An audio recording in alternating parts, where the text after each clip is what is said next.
Breaking news असां share कंदासीं। SSP ख़ालिद मुस्तफ़ा कोराई खे हैदराबाद जो रैपिड रिस्पॉन्स फोर्स जो SSP मुक़ररु कयो वियो। नोटिफिकेशन जारी कयो वियो आहे। सिंध पुलिस जे आला ऑफिसरनि जूं मुक़ररी में बदिलियूं थियूं आहिनि।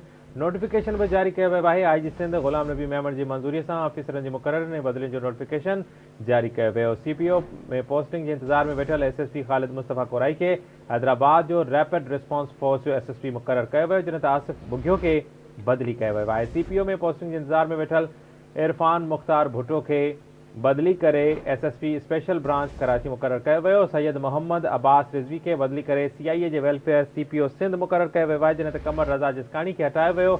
SSP एजाज़ शेख खे CIA जे एडमिनिस्ट्रेशन CPO सिंध कराची मुक़ररु कयो वियो आहे। नोटिफिकेशन जारी कयो वियो। ज़फ़र इक़बाल मलिक खे स्पेशल सिक्योरिटी यूनिट जो SSP मुक़ररु कयो वियो। अब्दुल अज़ीम तुनियो खे CPO मां हटाए खेसि स्पेशल ब्रांच लाड़काने जी कुर्सी हवाले कई वई, जॾहिं त मंसूर मुग़ल खे हटायो वियो। SSP साकिब इब्राहिम खे बदिली करे RRF जो खातो हवाले कयो वियो आहे। अमजद हयात खे हटाए CPO में रिपोर्ट करण जी हिदायत कई वई। SSP मोहम्मद तारिक नवाज़ खे CPO मां हटाए CIA जे एस्टेब्लिशमेंट जो CPO जी ख़ाली सीट ते मुक़ररु कयो वियो आहे। हिकु भेरो ॿीहर ब्रेकिंग न्यूज़ असां शेयर कंदासीं। सिंध पुलिस में आला सतह जूं मुक़ररियूं ऐं बदिलियूं थियूं आहिनि।